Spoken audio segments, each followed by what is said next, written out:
Before you guys hear my most important Ravens for the 2025 NFL season, I want you guys to give me yours in the comment section down below. Who do you think is the most important Baltimore Raven in 2025?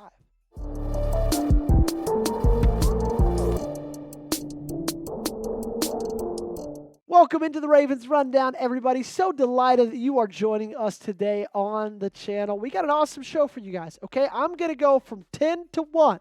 Give my most important Ravens for 2025, and make sure to stick around, okay? Because like I just said, we're starting with 10, ending with 1 at the very end, so don't go anywhere. You got to stick around for the top 5. Only the true Ravens fans do.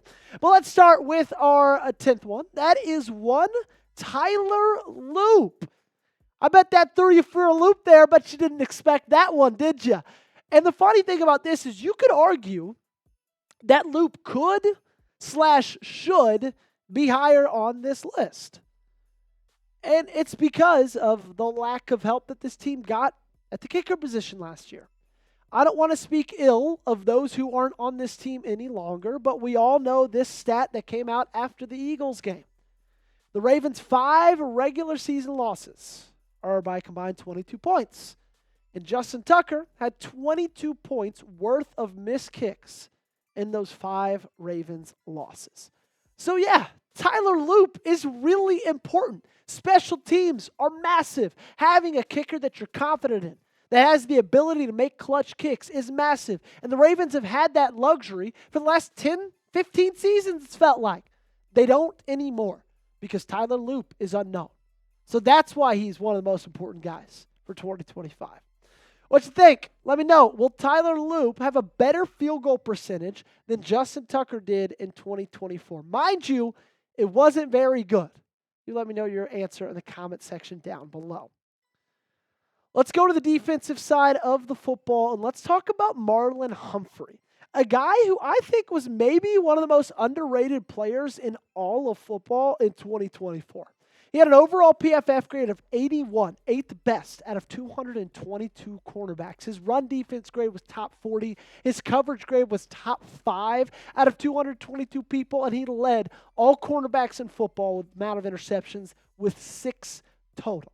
Now, right now, as the cornerback room is currently constructed, I have him in that nickelback spot. Now, I don't think he's going to play every positional snap from the nickel. I do see him going outside from time to time, just like he did this past season.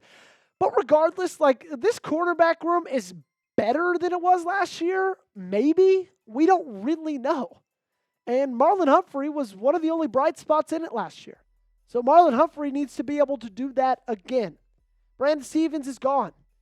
And you added in Chidobe Awuzie, who we don't know if he's better than Brandon Stephens. We think he probably is going to be, because nobody can be much worse than Stephens was last year.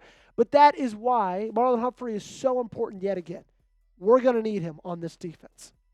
Let's go from secondary to defensive line, and let's talk Nnamdi Madubuike. He's going to be massive in 2025 because he wasn't really there in 2024. People asked, did he take a step back? And I think that answer is yes. He had more snaps last season by 30, yet he had 13 less tackles, half of the sacks that he had the season before that, 20 less quarterback pressures, and a quarterback pressure rate of 4% less. Now, I will mention, and I will be honest, he did get double-teamed a lot last season, right? And a lot of that was because of the lack of depth on the defensive line. But guess what? The lack of depth is still there, okay? He's still probably going to get double-teamed a lot. I don't care. I need him to be able to fight through that. I need him to be able to play through that. I need him to be able to make an impact, because he's the best interior defensive lineman on this team. And he didn't give you a ton in 2024. He needs to give you a ton this next year. Speaking of a guy who's on that defensive side of the ball, let's talk about Zach Orr. I had my gripes with Zach Orr last season. I was calling for his job almost every single video. And that's because he started off really poorly. This pass defense was the worst in the league through the first 10 weeks of the season. But in the final 8 weeks of the season, they were the best in the league. And a lot of that is because Zach Orr grew into that role.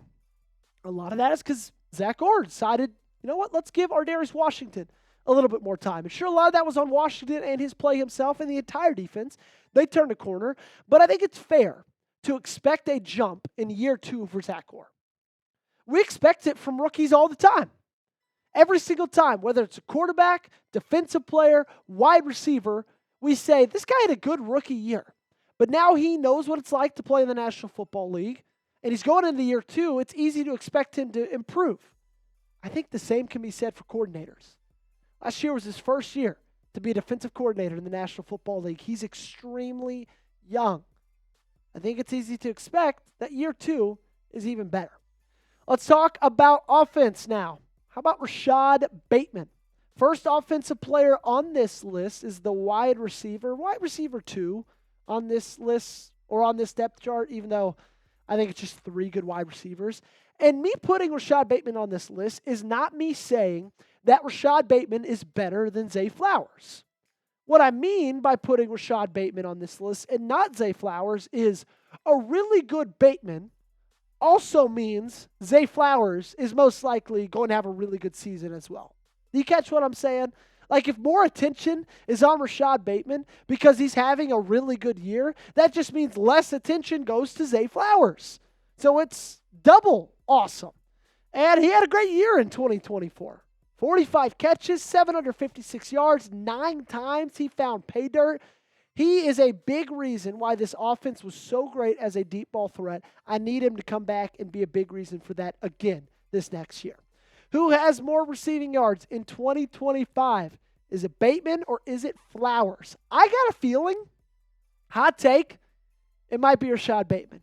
You let me know your thoughts in the comment section down below by commenting their initials. All right, we got our top 5 coming up next. Do not go anywhere because it's a really good list. Some really important guys on that. But speaking of good things, let's talk about this awesome sponsor of today's video. That is our great friends over on PrizePicks. Do you know ball? There's only one series left in the playoffs, and the championship is officially on the line. That means time is running out for you to put your final takes to the test on PrizePicks, the best place to cash in on your favorite sports. Take your pick of more or less for your shot to win up to 2,000 times your cash today. Sign up today and get $50 instantly when you play $5. You don't even need to win to receive the $50 bonus. It's guaranteed. PrizePicks is the best place to get real money sports action. Join over 10 million users and sign up today. PrizePicks invented the flex play, which means you can still cash out even if your lineup isn't perfect. You can double your money even if one of your picks doesn't hit. Speaking of picks, we got basketball championships coming up and on.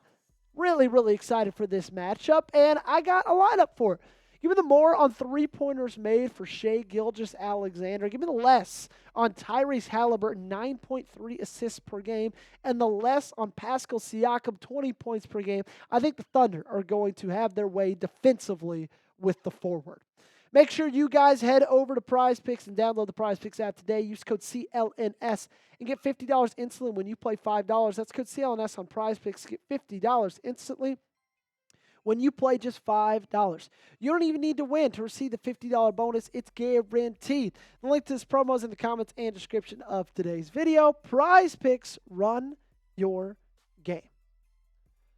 All right, let's go back to the defensive back room. Another quarterback. How about Nate Wiggins, my 5th most important player in 2025? And if you had him in the top 3, I wouldn't argue against it, okay? Nate Wiggins is going to have a massive role this next season. You're going to need him to take a massive step up. And I hear a lot of people saying, Joey, what are you talking about? Nate Wiggins was phenomenal last year. And I agree. He was great. I was really happy with everything he was able to do. He got better every single game. But he's going to be playing a lot more football this year. 680 snaps in 2024. You can expect that number to at least go up to 900. At the least. That's going to be hard. It's about to get real for Wiggins. He's going to see every single game, every team's best wide receiver. That means twice a year you play Cincinnati. Guess who's covering Jamar Chase? That means twice a year you play Pittsburgh. Guess who's covering DK Metcalf? That means twice a year you play Cleveland. Guess who's covering Jerry Jeudy? Right? He gets the best of the best. Time to prove you're one of them as well. Malaki Starks is my number 4, the highest for any rookie on this list, and I think that's just because he probably has the most responsibility of any of the rookies coming in. Darius Washington getting injured definitely made his job a little bit more difficult, okay? The good thing is I've got a lot of trust in Malaki to be able to bridge that gap, to be able to learn everything about this defense that he needs to learn during OTAs, during training camp, and be a really, really good player once the season rolls around. John Harbaugh was asked about Malaki Starks last week. He said he hasn't flashed yet, but he's still learning the defense. The good thing, though, he also hasn't made a mistake. With Darius, his situation, it's a lot on his plate right now, talking about Malaki Starks. So he's going to have to step up, but that's why we drafted him in the first round. Nobody's going to feel bad about a first-round pick having a lot of responsibility. That's what they're picked for. That's what Baltimore selected Malaki Starks for. Now it's time to show it. We're a couple months after it, month and a half about. I need you to grade the pick of Malaki Starks in the comment section right now, A, B, C, D, or F. Let me know your answer. Let's talk offensive line. Roger Rosengarten, the one and only offensive lineman to make this list, and for good reason. He ended last season very impressively. Absolutely bodied T.J. Watt, Myles Garrett, and then T.J. Watt again. He looked phenomenal, okay? And he's going to be the starter. No ifs, ands, or buts about it at that right tackle position. And the reason he's such a big deal is there's enough question marks on the interior of the offensive line with Faalele and with Voorhees. I don't want to have a question on the exterior with Roger Rosengarten. With how much Lamar Jackson scrambles, he needs tackles that are there to protect him, tackles that are there to, play against two of the best defensive linemen in the game, as you see Myles Garrett and T.J. Watt twice a year, and Trey Hendrickson. Who knows at this point if he'll be with Cincinnati. But still, this is the best edge rusher conference in football. Roger Rosengarten's going to have his plate full. Number 2 on this list, getting into the final 2, Derrick Henry easily is going to be number 2. Okay, and with Henry, I'm not sitting here and saying, look, he has to have the same year as he did last year or it's going to be a massive disappointment. I'd be shocked if he got 1,921 yards again. I'd be shocked if he found pay dirt 16 times. I'd be shocked if he had 19 rushes of 20 or more yards.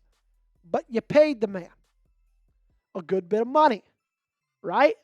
2025 contract is a base of $6 million, the cap hit at 12.9, roster bonus of $1 million, but you signed him to that new contract extension that kicks in after.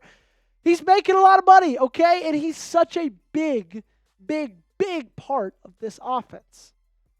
The reason that Lamar Jackson was able to have so much success last year passing the football is because everybody had to worry about Derrick Henry running it. And that leads us to number 1. No surprises here. Lamar Jackson is the most important Raven. Lamar Jackson, for as long as he's lacing up his cleats in purple and black, will be the most important Raven. It's impossible not to have him number 1 on this list. He should be number 1, 2, and 3. The offense runs through him. The offense is him. This team is him. It goes as he goes. This team gets taken as far as he will take them. And Lamar Jackson gives you the best chance to win it all. Every game, every down, every rep. If you want to win a Super Bowl, if you're going to win a Super Bowl, it's because Lamar Jackson takes you there. Sure, it helps to have good weapons. Sure, it helps to have a really good defense. It's a team, but Lamar Jackson's the leader and the catalyst of it. No ifs, ands, or buts. Alrighty, back to my first question. Name them. Who do you think the most important Raven is in 2025? You let me know your answer down below. And while y'all are down there, you'll find links to my Twitter, to my Instagram. Go ahead and click those. Give me a follow. Free to do so. Try up the following on both platforms. Help me out. Try up the following here as well on the Ravens Rundown. Make sure you guys are subscribed. Don't just tune in, watch the videos, and leave. That's like somebody who walks into your house, takes the cookies out of the pantry, and leaves as well. Join us by subscribing.